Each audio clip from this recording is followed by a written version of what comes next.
It is a great privilege to welcome the Honorable Prime Minister and Sadhguru today.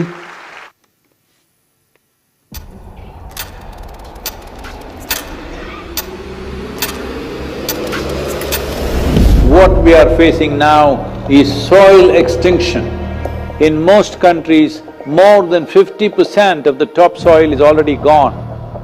Every responsible scientist in the world is clearly saying by 2045, we will be producing 40% less food. 300,000 farmers committed suicide. What else does it take to stir your humanity? UNFAO is saying the food that we are eating belongs to the unborn child. Eating away the food of that life is the worst possible way to live, isn't it?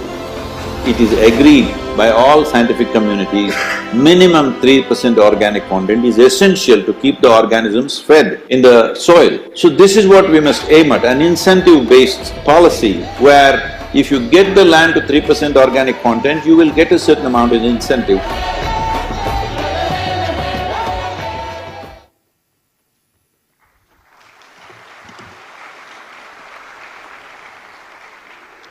Ladies and gentlemen, as I mentioned earlier, several years ago, the Honorable Prime Minister, Shri Narendra Modi, had launched a nationwide scheme to help farmers to prevent soil deterioration through balanced use of fertilizers and the application of the right nutrients. The Honorable Prime Minister's foresight, vision, and commitment to the global efforts to restore and rejuvenate our planet and soil in particular from extinction is exceptional. I'd like to request the Honorable Prime Minister of India, Shri Narendra Modi ji, to please address the gathering.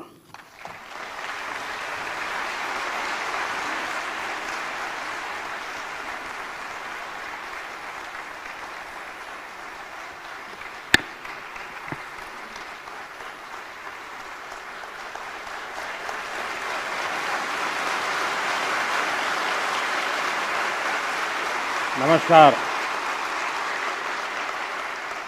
आप सभी को, पूरे विश्व को विश्व पर्यावरण दिवस की बहुत बहुत शुभकामनाएं।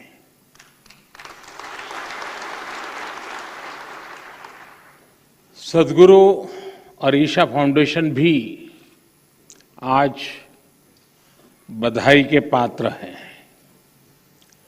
मार्च में उनकी संस्था ने सेव सॉइल अभियान की शुरुआत की थी। 27 देशों से होते हुए उनकी यात्रा और 75वें दिन यहाँ पहुंची है।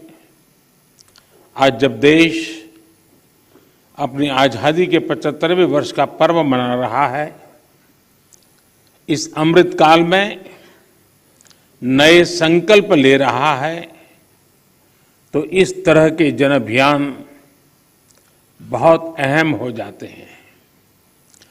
साथियों, मुझे संतोष है कि देश में पिछले 8 साल में जो योजनाएं चल रही हैं, जो भी प्रोग्राम चल रहे हैं, सभी में किसी न किसी रूप से पर्यावरण संरक्षण का आग्रह है।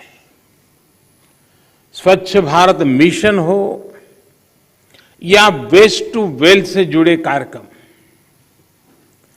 अमृत मिशन के तहत शहरों में आधुनिक सीवेज ट्रीटमेंट प्लांट्स का निर्माण हो या फिर सिंगल यूज प्लास्टिक से मुक्ति का अभियान, या नमामि गंगे के तहत गंगा स्वच्छता का अभियान, one sun one grid solar energy पर फोकस हो या इथेनॉल के उत्पादन और ब्लेंडिंग, दोनों में वृद्धि, पर्यावरण रक्षा के भारत के प्रयास बहुआयामी रहे हैं। और भारत ये प्रयास तब तक कर रहा है जब दुनिया ने आज जो क्लाइमेट के लिए दुनिया परेशान है, उस बर्बादी में हम लोगों की भूमिका नहीं है, हिंदुस्तान की भूमिका नहीं है।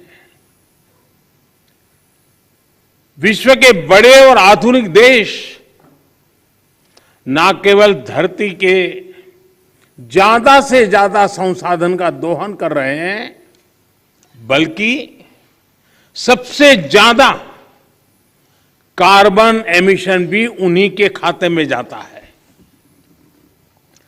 कार्बन एमिशन का ग्लोबल औसत प्रति व्यक्ति 4 टन का है, जबकि भारत में प्रति व्यक्ति कार्बन फुटप्रिंट प्रतिवर्ष आधे टन के आसपास ही है। कहां 4 टन और कहां आधे टन। बावजूद इसके भारत पर्यावरण की दिशा में एक होलिस्टिक अप्रोच के साथ न केवल देश के भीतर बल्कि वैश्विक समुदाय के साथ भी जुड़ करके काम कर रहा है। अंतर्राष्ट्रीय स्तर पर भारत ने coalition for disaster resilient infrastructure CDRI और जैसे अभी सदगुरु जी ने कहा इंटरनेशनल सोलर अलायंस ISA के निर्माण का नेतृत्व किया है। पिछले वर्ष भारत ने यह भी संकल्प लिया है कि भारत 2070 तक नेट जीरो का लक्ष्य हासिल करेगा।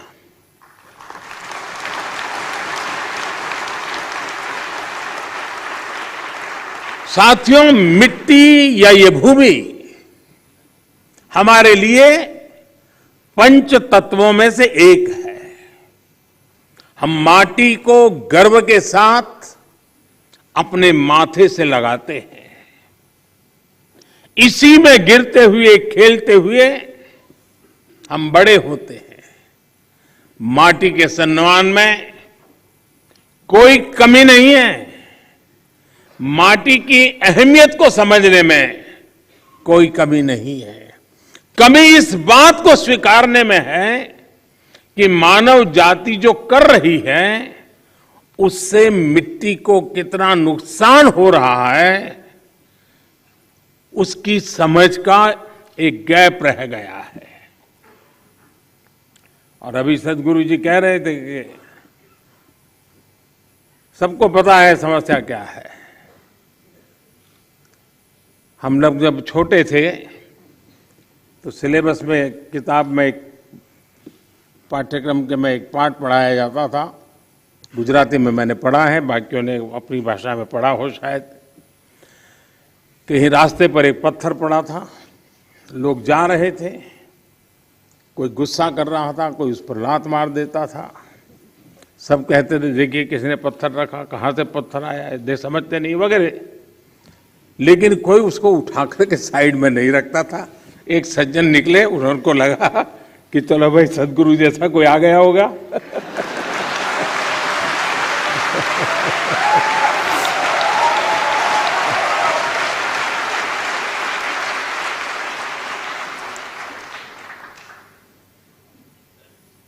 हमारे यहाँ युधिष्ठिर और दुर्योधन के भेद की जब चर्चा होती है तो दुर्योधन के विषय में जब कहा जाता है तो यही कहता है कि जाना भी धर्म न च में प्रवृत्ति। मैं धर्म को जानता हूं लेकिन मेरी प्रवृत्ति नहीं, मैं नहीं कर सकता हूं। सत्य क्या है मुझे मालूम है, लेकिन मैं उस रास्ते पर नहीं चल सकता हूं।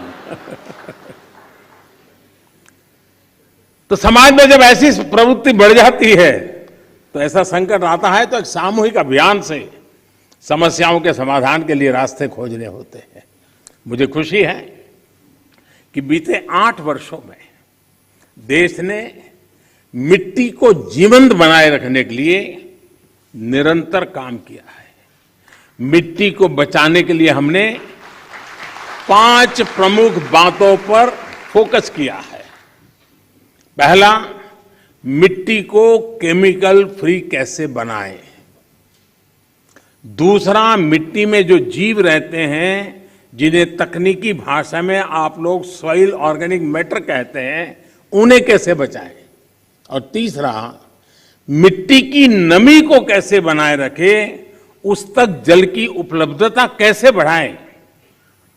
चौथा, भूजल कम होने की वजह से मिट्टी को जो नुकसान हो रहा है उसे कैसे दूर करें। और पांचवा, वनों का दायरा कम होने से मिट्टी का जो लगातार क्षरण हो रहा है उसे कैसे रोकें। साथियों, इन सब बातों को ध्यान में रखते हुए ही देश में बीते वर्षों में जो सबसे बड़ा बदलाव हुआ है वो है देश की कृषि नीति में। पहले हमारे देश के किसान के पास इस जानकारी का अभाव था कि उसकी मिट्टी किस प्रकार की है, उसकी मिट्टी में कौन सी कमी है, कितनी कमी है। इस समस्या को दूर करने के लिए देश में किसानों को सॉइल हेल्थ कार्ड देने का बहुत बड़ा अभियान चलाया गया।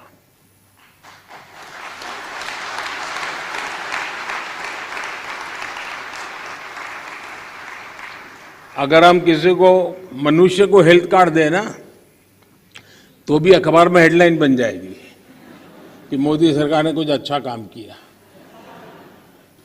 ये देश ऐसा है जो सॉइल हेल्थ कार्ड दे रहा है, लेकिन मीडिया की नजर अभी कम है।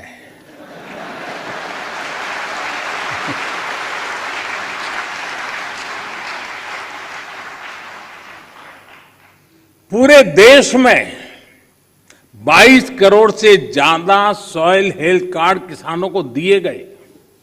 और सिर्फ कार्ड ही नहीं दिए, बल्कि देश भर में सॉइल टेस्टिंग से जुड़ा एक बहुत बड़ा नेटवर्क भी तैयार हुआ है। आज देश के करोड़ों किसान सॉइल हेल्थ कार्ड से मिली जानकारी के आधार पर फर्टिलाइजर्स और माइक्रो न्यूट्रिएंट्स का उपयोग कर रहे हैं। इससे किसानों को लागत में 8 से 10% की बचत हुई है और उपज में 5 से 6% की बढ़ोतरी देखी गई है।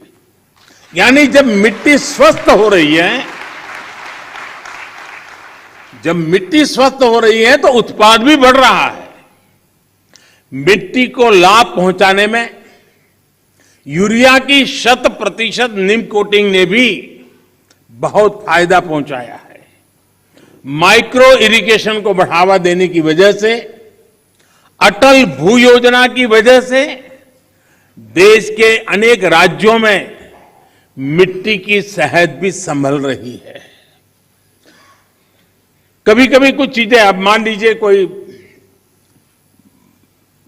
1.5-2 साल का बच्चा बीमार है, तबीयत ठीक नहीं हो रही है, वेट नहीं बढ़ रहा है, ऊंचाई में भी कोई फर्क नहीं आता है, और मां को कोई कहे कि जरा इसकी चिंता करो, और उसको कहीं सुना हो कि भाई स्वास्थ्य के लिए दूध वगैरह चीजें अच्छी होती हैं, और मान लो वो हर दिन 10-10 लीटर दूध में उसको स्नान करवा दे, तो उसका स्वास्थ्य ठीक होगा क्या?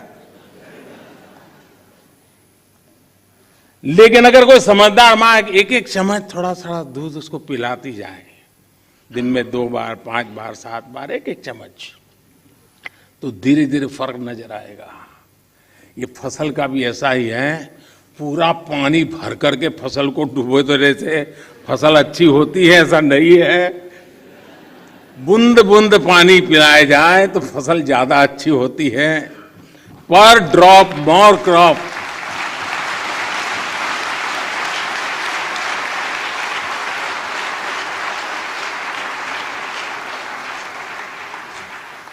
अनपढ़ मां भी अपने बच्चे को 10 लीटर दूध से नहलाती नहीं है, लेकिन पढ़े लिखे हम लोग पूरा खेत पानी से भर देते हैं।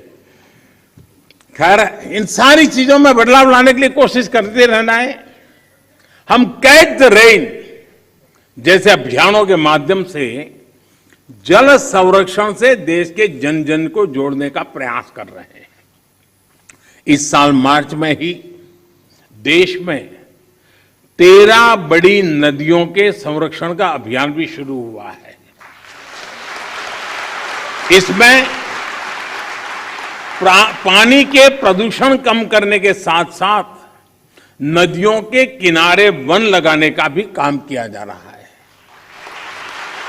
और अनुमान है कि इससे भारत के फॉरेस्ट कवर में 7,400 स्क्वायर किलोमीटर से ज्यादा की बढ़ोतरी होगी।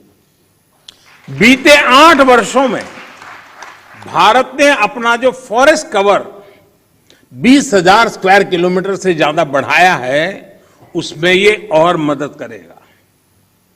साथियों, भारत आज बायोडायवर्सिटी और वाइल्ड लाइफ से जुड़ी जिन नीतियों पर चल रहा है, उसने वन्य जीवों की संख्या में भी रिकॉर्ड वृद्धि की है। आज चाहे टाइगर हो, लायन हो, लेपर्ड हो या फिर एलिफेंट, सभी की संख्या देश में बढ़ रही है। साथियों, देश में ये भी पहली बार हुआ है जब हमारे गांव और शहर को स्वच्छ बनाने, ईंधन में आत्मनिर्भरता, किसानों को अतिरिक्त आय और मिट्टी के स्वाद के अभियान को हमने एक साथ जोड़ा है। गोवर्धन योजना ऐसा ही एक प्रयास है। और जब मैं गोवर्धन योजना बोलता हूं तो कुछ सेक्युलर लोगों को सवाल उठेगा कि ये कौन सा गोवर्धन ले आया है। वो परेशान हो जाएंगे।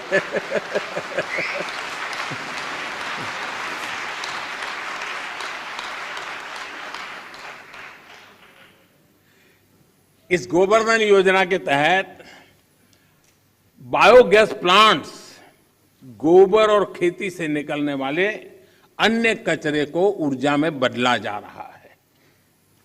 कभी आपको काशी विश्वनाथ के दर्शन के लिए जाएं तो वहां एक गोवर्धन का भी प्लांट कुछ किलोमीटर दूरी पर लगाए, जरूर देख के आइए।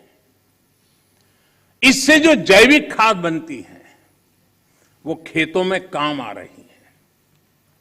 मिट्टी पर अतिरिक्त दबाव बनाए बिना हम पर्याप्त उत्पादन कर सके, इसके लिए बीते 7-8 सालों में 1600 से ज्यादा नई वैरायटी के बीज भी किसानों को उपलब्ध कराए गए हैं।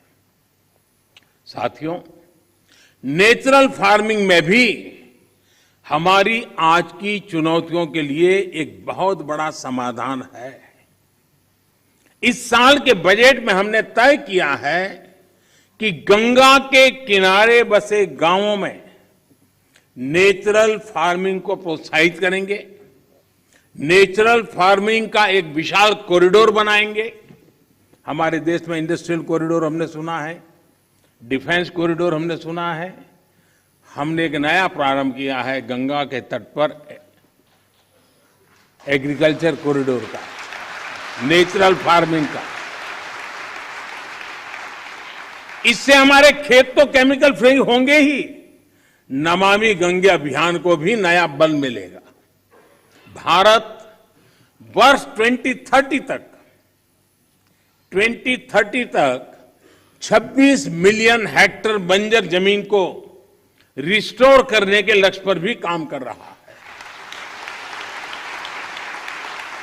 साथियों, पर्यावरण की रक्षा के लिए आज भारत नए इनोवेशंस, प्रो एनवायरमेंट टेक्नोलॉजी पर लगातार जोर दे रहा है। आप सभी ये जानते हैं कि प्रदूषण कम करने के लिए हम BS5 नॉर्म पर नहीं आए, बल्कि BS4 से सीधे BS6 पर हम जंप लगा दिया। हमने जो देश भर में LED बल्ब देने के लिए उजाला योजना चलाई, उसकी वजह से सालाना लगभग 40 मिलियन टन कार्बन एमिशन कम हो रहा है। सिर्फ लट्टू के बदलने से घर में अगर सब लोग जुड़ जाएं, सबका प्रयास कितना बड़ा परिणाम लाता है। भारत फॉसिल फ्यूल पर अपनी निर्भरता को कम से कम करने का प्रयास कर रहा है। हमारी ऊर्जा जरूरतें रिन्यूएबल सोर्सेज से पूरी हो, इसके लिए हम तेजी से बड़े लक्ष्यों पर काम कर रहे हैं। हमने अपनी इंस्टॉल्ड पावर जनरेशन कैपेसिटी का 40% non fossil fuel based sources से हासिल करने का लक्ष्य तय किया था। ये लक्ष्य भारत ने तय समय से 9 साल पहले ही हासिल कर लिया है।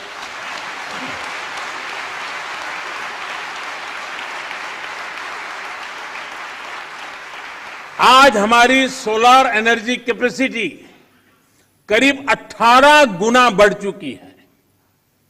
हाइड्रोजन मिशन हो या फिर सर्कुलर इकोनॉमी पॉलिसी का विषय हो, ये पर्यावरण रक्षा की हमारी प्रतिबद्धता का प्रमाण है। हमने पुरानी गाड़ियों को लिए स्क्रैप पॉलिसी लाए हैं। वो स्क्रैप पॉलिसी भी अपने आप में एक बहुत बड़ा काम होने वाला है। साथियों, अपने इन प्रयासों के बीच आज पर्यावरण दिवस के दिन भारत ने एक और उपलब्धि हासिल की है और ये मेरा सौभाग्य है कि खुशखबरी देने के लिए मुझे आज बहुत उचित मंच मिल गया है।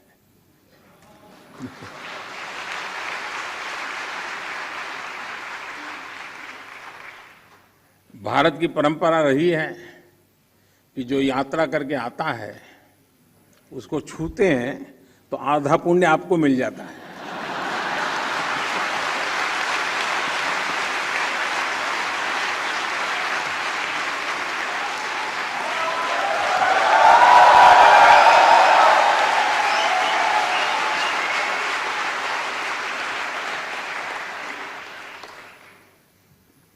ये खुशखबरी मैं आप जरूर सुनाऊंगा और देश को और दुनिया के लोगों को भी आनंद आएगा।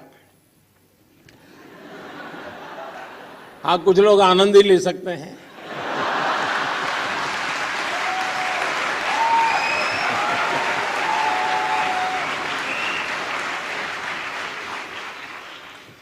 आज भारत ने पेट्रोल में 10% इथेनॉल ब्लेंडिंग के लक्ष्य को प्राप्त कर लिया है।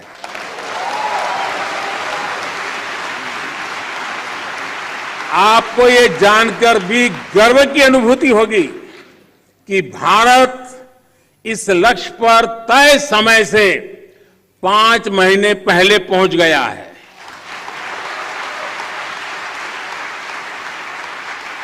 ये उपलब्धि कितनी बड़ी है, इसका अंदाजा आप इसी से लगा सकते हैं कि साल 2014 में भारत में सिर्फ 1.5% इथेनॉल की पेट्रोल में ब्लेंडिंग होती थी। इस लक्ष्य पर पहुंचने की वजह से भारत को 3 सीधे फायदे हुए हैं। एक तो इससे करीब 27 लाख टन कार्बन एमिशन कम हुआ है।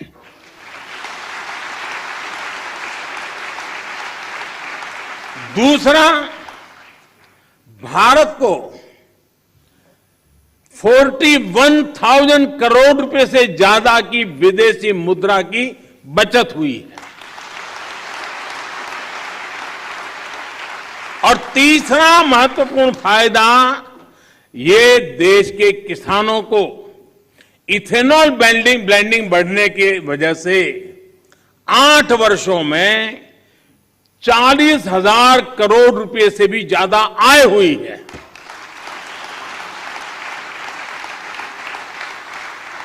मैं देश के लोगों को, देश के किसानों को, देश की ऑयल कंपनियों को इस उपलब्धि के लिए बधाई देता हूं। साथियों, देश आज जिस पीएम नेशनल गति शक्ति मास्टर प्लान पर काम कर रहा है, वो भी पर्यावरण रक्षा में अहम भूमिका निभाएगा। गति शक्ति की वजह से देश में लॉजिस्टिक सिस्टम्स आधुनिक होगा, ट्रांसपोर्ट सिस्टम मजबूत होगा। इससे प्रदूषण कम करने में बहुत मदद मिलेगी। देश में मल्टी मॉडल कनेक्टिविटी हो 100 से ज्यादा नए वाटर वे के लिए काम हो, ये सभी पर्यावरण की रक्षा और क्लाइमेट चेंज की चुनौती से निपटने में भारत की मदद करेंगे। साथियों, भारत के इन प्रयासों, इन अभियानों का एक और पक्ष है जिसकी चर्चा बहुत कम होती है। ये पक्ष है ग्रीन जॉब्स। भारत जिस प्रकार पर्यावरण हित में फैसले ले रहा है, उन्हें तेजी से लागू कर रहा है, वो बड़ी संख्या में ग्रीन जॉब्स के अवसर भी बना रहे हैं। ये भी एक अध्ययन का विषय है कि जिसके बारे में सोचा जाना चाहिए। साथियों, पर्यावरण की रक्षा के लिए, धरती की रक्षा के लिए, मिट्टी की रक्षा के लिए जन चेतना जितनी ज्यादा बढ़ेगी, उतना ही बेहतर परिणाम मिलेगा। मेरा देश और देश की सभी सरकारों से, सभी स्थानीय निकायों से, सभी स्वयंसेवी संस्थाओं से आग्रह है कि अपने प्रयासों में स्कूल कॉलेजेस को जोड़िए, एनएसएस एनसीसी को जोड़िए। आजादी के अमृत महोत्सव में जल संरक्षण से जुड़ा एक आग्रह और भी करना चाहता हूं। अगले साल 15 अगस्त तक देश के हर जिले में कम से कम एक जिले में, हर जिले में कम से कम 75 अमृत सरोवर के निर्माण का काम आज देश में चल रहा है। 50,000 से ज्यादा अमृत सरोवर आने वाली पीढ़ियों के लिए वाटर सिक्योरिटी सुनिश्चित करने में मदद करेंगे। ये अमृत सरोवर अपने आसपास मिट्टी में नमी को बढ़ाएंगे, वाटर टेबल को नीचे जाने से रोकेंगे और इनसे बायोडायवर्सिटी भी इंप्रूव होगी। इस विराट संकल्प में आप सभी की भागीदारी कैसे बढ़ेगी, इस पर जरूर विचार हम सब एक नागरिक के नाते करें। साथियों, पर्यावरण की सुरक्षा और तेज विकास सभी के प्रयासों से संपूर्णता की अप्रोच से ही संभव है। इसमें हमारी लाइफस्टाइल की क्या भूमिका है, हमें कैसे उसे बदलना है, इसे लेकर मैं आज शाम को एक कार्यक्रम में बात करने वाला हूं, विस्तार से कहने वाला हूं, क्योंकि वो अंतर्राष्ट्रीय मंच पर मेरा कार्यक्रम है।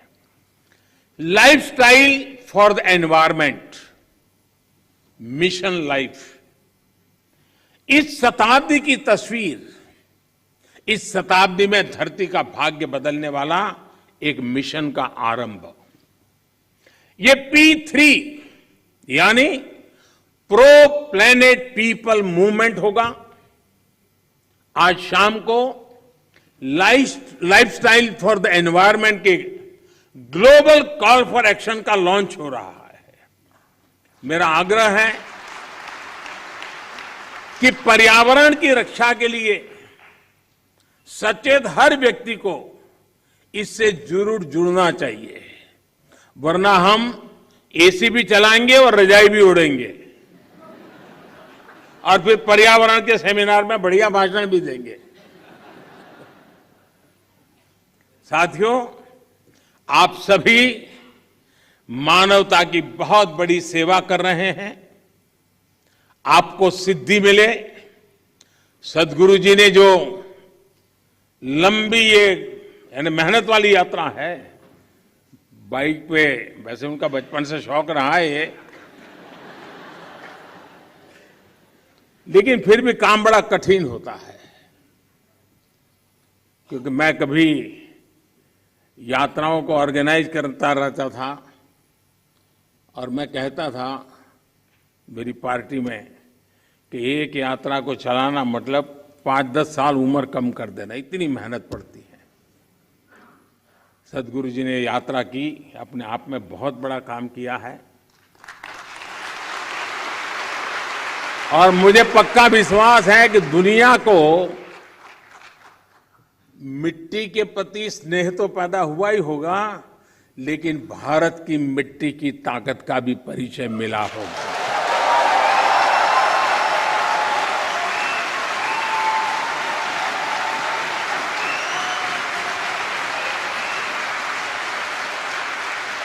आप सबको बहुत बहुत शुभकामनाएं। धन्यवाद।